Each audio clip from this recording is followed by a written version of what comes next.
ચલો સરસ મજાનો નાસ્તો મસાલા હંગા ચા નાસ્તો.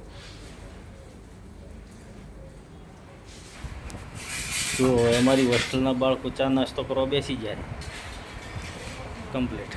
અને હવે પાછું વચન કરવાનું છે બધું હોત. આજે શનિ રવિ આપે રહેશે પણ રમવા જવા દેવાના નથી કારણ કે પરીક્ષા નજીક આવી રહી છે. બરાબર સર?